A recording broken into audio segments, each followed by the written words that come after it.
발을 지켜 걸리지 않게 하시는 하나님이란 제목으로 함께 말씀을 나누도록 하겠습니다.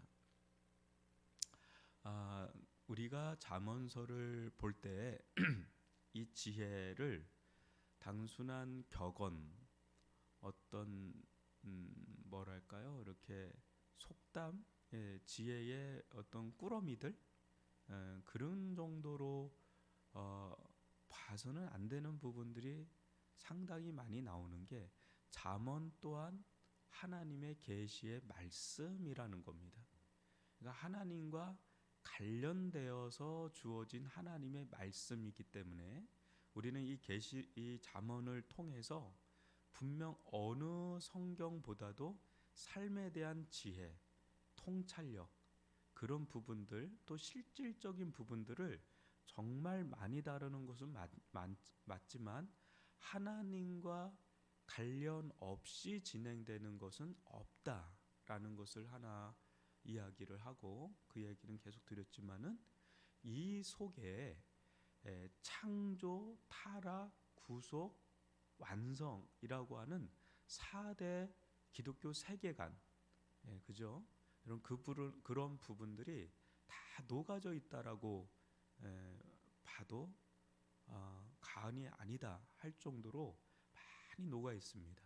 그래서 우리는 잠언을 삶의 지혜로 어떤 처세적으로 보는 경우가 많지만 좀 더 깊이 들어가면 성경 전반에 흐르고 있는 하나님의 주된 메시지가 이 안에도 흐르고 있다 이렇게 보시면 좋겠습니다. 오늘 19, 20절을 한번 그런 연유에서 보시면 여호와께서는 지혜로 땅에 터를 놓으셨으며 명철로 하늘을 견고히 세우셨고 그의 지식으로 깊은 바다를 갈라지게 하셨으며 공중에서 이슬이 내리게 하셨느니라 그래요. 여러분, 우리는 이게 하나님께서 창조하셨을 때 땅에 터를 놨다, 하늘을 견고히 세우셨다, 깊은 바다를 갈라지게 했다, 공중에서 이슬이 내리게 했다 이런 걸 보면 목사님 이 모든 건 하나님의 능력이죠. 전능하신 하나님의 창조의 능력으로 이런 걸 하신 거 아니에요? 근데 무슨 지혜고 명철이고 지식이고 뭐 이게 말이 됩니까? 이렇게 할 수 있잖아요. 근데 여러분 한번 잘 생각해 보실까요? 창세기 1장을 보시면 여러분 천지 창조의 역사가 나오죠. 그때 하나님께서 어떻게 창조하시죠? 권능으로 창조하죠.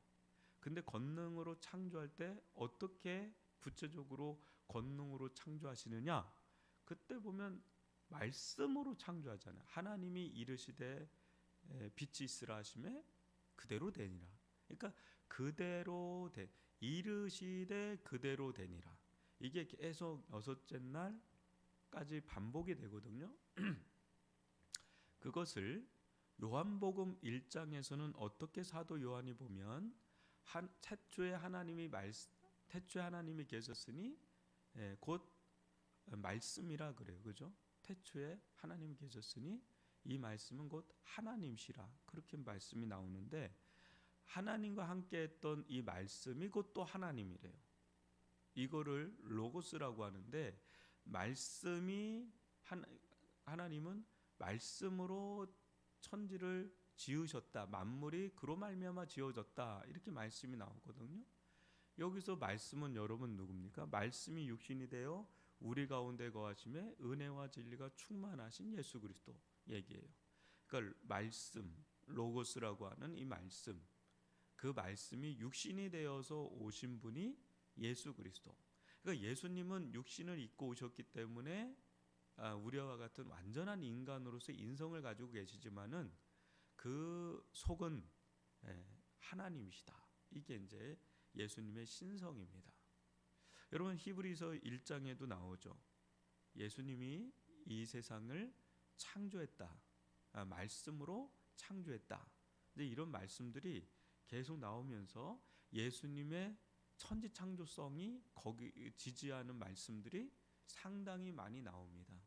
그러니까 여기서 지혜, 명철, 지식 이건 다 말씀을 가리키는 거예요. 그러니까 예수님을 가리키는 거죠. 하나님께서 예수님으로 말씀으로 땅에 터를 놓으셨고 하늘을 견고히 하셨고 깊은 바다를 갈라지게 하셨고 공중에 이슬을 내리게 했다. 그래서 여러분들이 예수님의 사복음서를 읽다 보면 예수님에게서 뭐가 나타나요?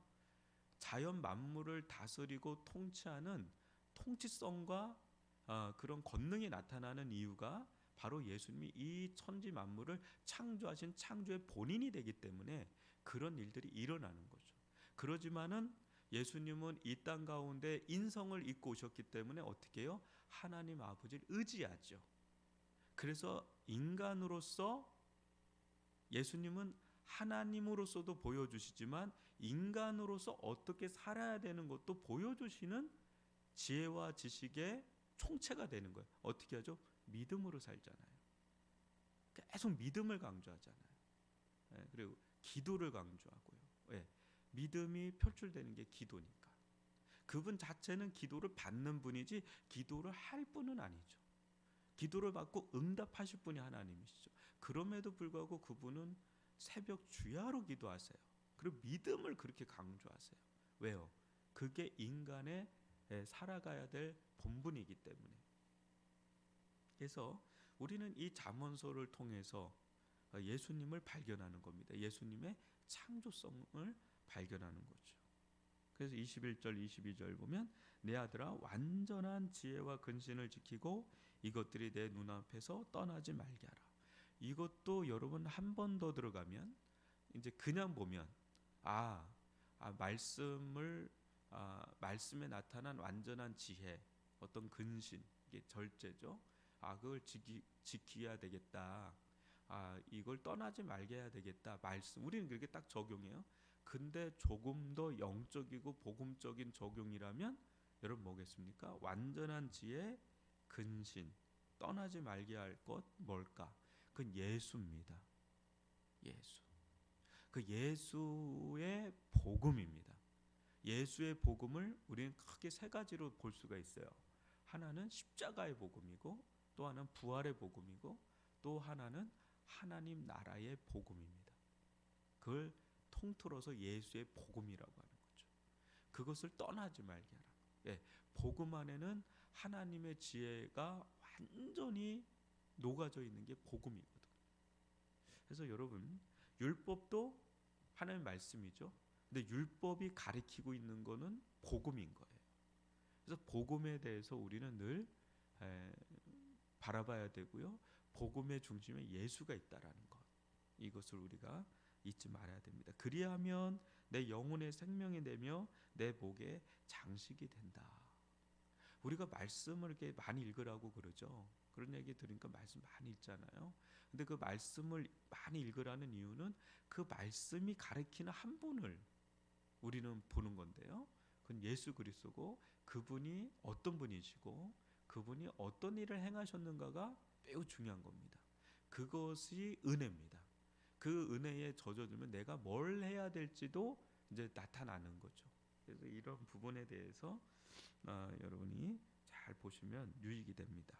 23절 24절 보면 내가 내 길을 평안히 행하겠고 내 길이 거치지 아니하겠으며 내가 누울 때 두려워하지 아니하겠고 내가 누운 중 내 잠이 달리로다. 그래요. 여러분, 우리가 이렇게 말씀이 우리 안에 이렇게 막 역사하고 또 살아있고 또 채워지고 깨달아지고 이것이 많으면 많을수록 하나님을 알아가고요. 또 하나님께서 나를 위해서 또 우리를 위해서 행하신 그 일, 그러니까 하나님이 행하신 일입니다. 그런 거에 대해서 눈이 떠가고 그러면 하나님과 교제가 이루어지고 하나님과 교통이 이루어지고 하나님을 한마디로 스위트, 달콤하게 여겨지는 거예요. 하나님이 너무 달콤한 거예요. 또 하나님 뷰티풀, 아름다운 거예요. 어트랙션, 매료되는 거예요. 하나님께 매료가 되는 거예요. 하나님 아름다우신 분이에요. 선하시니까. 이제 그런 부분이 너무 영혼에 달콤함으로 다가오는 거예요. 그런 마음의 평안에 샬롬, 막 샬롬이 임하여.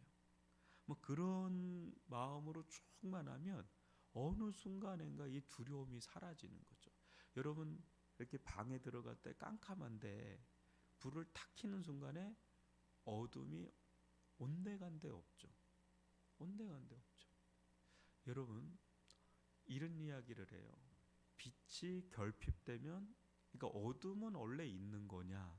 그러니까 어둠 자체가 있는 거냐? 어둠 자체가 있는 거냐? 아니면 빛이 결핍된 게 어둠이냐라고 하면 빛이 결핍된 게 은혜죠. 물론 하나님은 낮과 밤을 창조했지만 빛을 창조하신 분이거든요. 그러니까 이 말은 밤을 창조했느냐, 밤을 창조했느냐에 대해서는 밤과 어둠은 좀 다른 겁니다. 밤은 빛이 없어지는 게 밤이죠. 그러면 어둠이 기습하는 거죠. 근데 이렇게 불을 탁 켜는 순간에 어딘가는 있어야 되잖아요. 만약에 이 어둠이 이렇게 이 상태로 존재하고 있다면 어딘가는 그게 이렇게 떠 있든지 막 있어야 되는데 없어지거든요. 그러니까 어둠은 없다. 아우구스티누스가 이런 이야기합니다. 악이 있는 거냐, 죄가 있는 거냐. 우린 죄가 있다라고 하잖아요. 근데 죄가 있다라고 보지를 않고 선이 결핍된 거다. 그래서 무슨 비유를 하냐면 이 뽀드락지가 있는데 이 뽀드락지는 있는 거냐, 근데 있지 않는 거다라고 보는 거예요. 건강에 결핍돼서 그런 거다. 왜냐하면 있는 거면 이게 어딘가는 또 있어야, 계속 존재하고 있어야 되는데 없어지거든요. 그럼 어디 있는 거냐? 그럼 원래 있는 거냐? 이렇게 보니까 이거는 건강의 결핍으로 나타난 거다. 그렇게 죄에 대해서 또 그렇게 보는 거죠. 원래 죄는 없다. 하나님은 죄를 창조하신 분이 아니니까. 근데 우리의 선이 결핍되면 그 자리에 악이, 이 죄가 파생되는. 근데 은혜가 임하면 그게 온데간데 없는데 이게 어딘가는 있어야 되거든요. 빙하면서 어딘가 있어야 되는데 있지 않다는 거죠. 저는 그 부분에 동의를 좀 합니다. 하나님의 은혜가 우리 가운데 임하면 이 두려움, 이 불안, 이런 것들이 어딘가 둥둥 떠다니는 게 있는 게 아니라 한순간에 확 사라져버려. 그러니까 두려움이 있다는 것은 다르게 말하면 내 안에 평안이 결핍됐기 때문에 그 자리에 두려움이 이게 생겨버리는 거죠. 그래서 우리는 주님과의 교제, 주님을 알아가는 것, 매우 이게 이제 우리가 추구해야 될 거지. 그냥 두려움 자체를 어떻게 없애버리려고 노력해봤자 안 된다. 오히려 하나님과의 평안한 관계, 하나님과 달콤한 교제, 이게 되면 자연스럽게 이런 부분들은 그냥 순식간에 이렇게 어디론가 이렇게 사라져 버리는 그런 은혜를 누린다. 25절 6절 보면 너는 갑작스러운 두려움도 악인에게 닥치는 멸망도 두려워하지 말라 그러죠. 대저 여호와는 내가 의지할 이시니라. 내 발을 지켜 걸리지 않게 하시리라. 그래. 하나님은 우리가 의지할 분이다. 그리고 우리 하나님은 우리의 발을 지키시는 분이시고 걸려서 이렇게 넘어지지 않게 하시는 그 하나님. 우리 인생 가운데 이게 자전거 타고 가다가 턱턱 할 때도 있고 또 방지턱 오면 턱턱 할 때가 있고 뭐 그래요. 막 달리다 보면 그걸 놓칠 때가 있어요. 그럼 뭐 쾅 해가지고 막 이럴 때 있어요. 근데 인생 가운데도 그렇잖아요. 이제 막 달리다가 그 돌부리에 그냥 탁 걸려 넘어지면 탁 엎어지잖아요. 우리 인생 가운데도 그냥 장애가 있으면 그냥 탁 돌부리에 걸리듯이 걸릴 수 있단 말이죠. 근데 이걸 우리가 어떻게 합니까? 그걸 알지기도 어렵고 어떻게 하기도 어렵고 걸리지 않게 하시는 게 은혜죠. 걸리지 않게 하시는 게 은혜죠. 하나님, 내 앞에 우리 자녀들을 놓고도 우리 가정에 있는 이들을 놓고도 또 공동체를 놓고도 이런 기도를 하면 좋겠어요. 어떻게 보면 하나님을 의지하게 해주세요. 그리고 하나님, 우리 발을 지켜주세요. 여기서 발이란 건 인생의 길입니다. 그죠? 하나님, 우리의 인생의 길을 지켜주세요. 걸릴 수 있는 게 순간순간 지뢰밭처럼 얼마나 많습니까? 저는 모릅니다, 하나님. 그게 어떤 건지도 모르겠습니다. 근데 걸리지 않게 해주세요. 근데 돌아보니까 꽤 많았네요. 하나님, 지뢰밭 같은 거 돌뿌리들이 꽤 많았는데도 주님의 은혜로 이걸 걸리지 않고 걸려 넘어지지 않고 여기까지 왔네요. 하나님 감사합니다. 하나님 이런 은혜 주세요. 우리 아들, 우리 딸, 우리 남편, 우리 부모님, 우리 교회 하나님 걸려 넘어지지 않게 해주세요. 주님 은혜를 베풀어 주세요. 하나님밖에 없어요. 하나님만 의지할게요. 이게 이제 우리의 기도의 제목이 되겠죠. 여러분, 오늘 우리의 발을 걸려 넘어지지 않게 하신 하나님, 그분을 의지하라고 하시는 주님의 음성 우리가 새겨 듣고 오늘도 기도로 녹이고 우리 삶 속에도 이 말씀이 내내 이제 묵상이 돼서 순간순간 하나님 시험에 들지 않게 해주세요. 하나님 걸려 넘어지지 않게 해주세요. 저는 너무 연약한 자입니다. 누구 이런 얘기 들으면 탁 넘어지기 잘하고 또 무슨 사건이 일어나면 탁 넘어지기 잘하고 하는 이게 접니다. 인정합니다. 근데 주님 저를 도와주세요. 저는 이런 자니까 주님 도와주셔야 됩니다.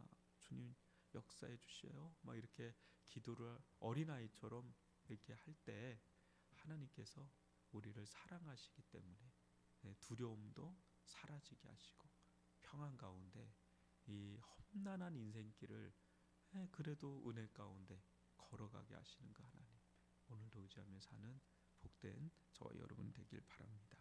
오늘 주신 말씀 우리 묵상하면서